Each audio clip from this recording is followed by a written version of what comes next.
आज का अपना विषय है मूल कर्तव्य। तो आज अपन देखेंगे कि मूल कर्तव्य क्या है, संविधान में क्या उसके उपबंध किए गए हैं, मूल कर्तव्य कौन कौन से हैं, क्या मूल कर्तव्य अनिवार्य रूप से लागू किए जा सकते हैं, अब तक मूल कर्तव्यों को लागू करने के लिए सरकारी स्तर पर क्या क्या प्रयास किए गए हैं और मूल कर्तव्यों का किस प्रकार का महत्व है, इत्यादि इत्यादि। भारतीय संविधान में मूल अधिकारों के साथ साथ मूल कर्तव्यों को भी स्थान दिया गया है। चूंकि अधिकार विहीन कर्तव्य निरर्थक होते हैं जबकि कर्तव्य विहीन अधिकार निरंकुशता पैदा करते हैं, अतः ये एक दूसरे के पूरक है। दुनिया के वो देश जहाँ लोकतांत्रिक शासन व्यवस्था लागू है उन देशों में मूल अधिकार तो हैं लेकिन मूल कर्तव्यों की कोई उचित व्यवस्था नहीं है। इसका प्रमुख उदाहरण अमेरिका का संविधान है। वहीं साम्यवादी देशों में मूल कर्तव्यों की घोषणा की परंपरा दिखाई पड़ती है, जैसा कि पूर्व सोवियत संघ में थी। भारतीय संविधान के संवैधानिक उपबंधों की अगर बात की जाए तो हमारे जो मूल संविधान है उसमें मूल कर्तव्यों की कोई व्यवस्था नहीं थी। 1975 में तत्कालीन प्रधानमंत्री श्रीमती इंदिरा गांधी के द्वारा आपातकाल की घोषणा की गई। तब सरदार सरवण सिंह के नेतृत्व में गठित समिति ने सुझाव दिया कि मूल अधिकारों के साथ मूल कर्तव्य भी होने चाहिए। इसी समिति की अनुशंसा पर 42वें संविधान संशोधन द्वारा 1946 में भारतीय संविधान के भाग 4 में 4 क जोड़ा गया और अनुच्छेद 51 क के अंतर्गत 10 मूल कर्तव्यों की सूची का समावेश किया गया था।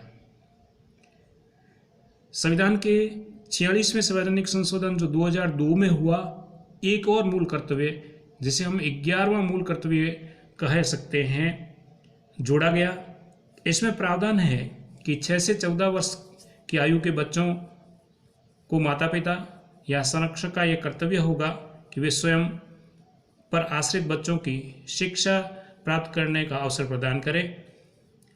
हमारे जो मूल कर्तव्य है संविधान में वह भूतपूर्व सोवियत संघ के संविधान से लिए गए हैं। हमारे जो नागरिकों को मूल कर्तव्य जो दिए गए हैं जिनकी संख्या वर्तमान में 11 है, उसमें पहला जो मूल कर्तव्य वो है संविधान का पालन करें और उनके आदर्श संस्थाओं, राष्ट्रीय ध्वज और राष्ट्रगान का सम्मान करें। दूसरा, स्वतंत्रता के लिए हमारे राष्ट्रीय आंदोलन को प्रेरित करने वाले उच्च आदर्शों को हृदय में संजोए रखें और उनका पालन करें। तीसरा, भारत की संप्रभुता, एकता और अखंडता की रक्षा करें और उसे बनाए रखें। चौथा, देश की रक्षा करें और आह्वान किए जाने पर राष्ट्र की सेवा के लिए तैयार रहें। पांचवा, भारत के सभी लोगों में समरसता और समान भ्रातृत्व की भावना का निर्माण करें जो धर्म, भाषा, प्रदेश या वर्ग पर आधारित सभी भेदभावों से परे हों। ऐसी प्रथाओं का त्याग करें जो स्त्री सम्मान के विरुद्ध हो। छठा, हमारी सामाजिक संस्कृति की गौरवशाली परंपरा का महत्व समझें और उसका परिरक्षण करें। सातवां, प्राकृतिक पर्यावरण की, जिसके अंतर्गत वन, झील, नदी और वन्य जीव है, उनकी रक्षा करें, उसका संवर्धन करें और प्राणी मात्र के प्रति दया का भाव रखें। आठवां, वैज्ञानिक दृष्टिकोण, मानवतावाद, ज्ञानार्जन और सुधार की भावना का विकास करें। नौवां, सार्वजनिक संपत्ति को सुरक्षित रखें और हिंसा से दूर रहें। 10वां, व्यक्तिगत और सामूहिक गतिविधियों में सभी क्षेत्रों में उत्कृष्टता की ओर बढ़ने का प्रयास करें, सतत प्रयास करें, जिसे राष्ट्र निरंतर बढ़ते हुए उपलब्धियों को हासिल कर सके, नई ऊंचाइयों को छू सके। और अंतिम 11वां जो अधिकार कर्तव्य है वो यह है कि माता पिता या संरक्षक का यह कर्तव्य होगा कि वे 6 से 14 वर्ष तक के बच्चों को यथास्थिति अपने बच्चों को प्रतिपाल्य को शिक्षा प्राप्त करने का पर्याप्त अवसर प्रदान करें।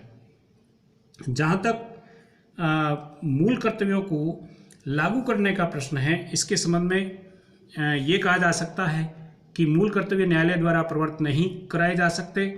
किसी भी नागरिक के द्वारा अपने मूल कर्तव्यों का पालन नहीं किए जाने पर न्यायालय के द्वारा उसे दंडित नहीं किया जा सकता। इस दृष्टि से नीति निर्देशक तत्व के समान ही हैं ये जो मूल कर्तव्य है। वो यही कारण है कि कभी कभी व्यंग्यात्मक लहजे में मजाक के तौर पर मूल कर्तव्यों को निरर्थक घोषणाओं की संज्ञा दी जाती है या शुभकामना संदेश की संज्ञा दी जाती है। हालांकि कई मामलों में न्यायालय के द्वारा ये कहा गया कि जिस तरह से मूल अधिकार संविधान को समझने के लिए मूलभूत महत्व के हैं, वैसे ही मूल कर्तव्य भी हैं। भारत सरकार के द्वारा मूल कर्तव्यों के जो चलन है, क्रियान्वयन है, इसके संबंध में 1999 में JS वर्मा की अध्यक्षता में एक कमेटी गठित की, जिसको वर्मा कमेटी के नाम से जाना गया।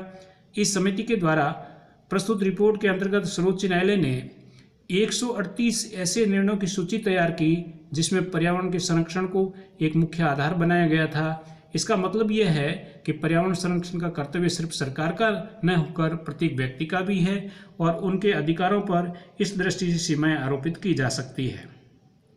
जहाँ तक मूल कर्तव्यों के लागू करने में सरकारी प्रयासों का प्रश्न है, तो न्यायालय के द्वारा समय समय पर सरकार और राज्य सरकारों के द्वारा कई ऐसे नियम और कानून बनाए गए हैं जो मूल कर्तव्यों को लागू करते हैं। इनमें से कुछ नियम और कानून मूल कर्तव्यों के संविधान में शामिल होने से पहले से भी लागू है, जबकि कुछ बाद में बनाए गए हैं। वर्मा समिति ने कई उदाहरणों की चर्चा की है, जैसे अनुच्छेद 51 के क में राष्ट्रीय ध्वज के सम्मान की रक्षा की बात की गई है। इससे संबंधित निर्देश भारतीय ध्वज संहिता 2002 में शामिल किया गया है। भारतीय संविधान राष्ट्रीय गीत, राष्ट्रीय ध्वज आदि के अपमान पर रोक लगाता है। अनुच्छेद 51 क ग में राज्य की एकता और अखंडता की बात कही गई है। राज्य द्वारा कई ऐसे नियम बनाए गए हैं जो इन कर्तव्यों को बाध्यकारी बनाते हैं, जैसे भारतीय दंड संहिता की धारा 153 में राष्ट्रीय एकता को नुकसान पहुंचाना अपराध की श्रेणी में रखा गया है और जन प्रतिनिधित्व अधिनियम 1951 के द्वारा ये व्यवस्था कर दी गई है कि यदि कोई व्यक्ति धर्म, जातीय, भाषाई आधार पर नफरत फैलाता है, तो इस आधार पर वोट मांगता है, तो संसद या राज्य विधानमंडल की सदस्यता हेतु से अयोग्य घोषित किया जा सकता है। नवंबर 2016 में सुप्रीम कोर्ट ने मूल कर्तव्यों के संबंध में 2 महत्वपूर्ण निर्णय दिए। उसके अनुसार सिनेमा हॉल में फिल्म की शुरुआत में राष्ट्रीय गान का प्रसारण और वहां उपस्थित सभी लोगों के द्वारा उसके सम्मान में खड़ा होना अनिवार्य है। दूसरा, राष्ट्रगान के समय पर्दे यानी स्क्रीन पर राष्ट्रीय ध्वज का होना अनिवार्य है। विदित है कि संविधान सभा द्वारा 24 जनवरी 1950 को राष्ट्रगान को अपनाया गया और भारतीय संविधान के 42वें संवैधानिक संशोधन के माध्यम से मूल कर्तव्यों में अनुच्छेद 51 क के अंतर्गत राष्ट्रीय ध्वज और राष्ट्रीय गान के आदर को संबंधित प्रावधान किए गए हैं। जहाँ तक मूल कर्तव्यों के महत्व का प्रश्न है, ये एक संचेतक के रूप में नागरिकों को अपने देश, समाज और लोगों के प्रति कर्तव्यों के बारे में जानकारी रखने में मदद करते हैं। नागरिकों में अनुशासन एवं प्रतिबद्धता का भाव जागृत करते हैं। राष्ट्र में प्रेम, त्याग, सेवा और बलिदान की भावना पैदा करते हैं, जो राष्ट्र के निर्माण के लिए महत्वपूर्ण माने जाते हैं। राष्ट्र विरोधी एवं समाज विरोधी कार्यों को मूल कर्तव्य निश्चित करते हैं।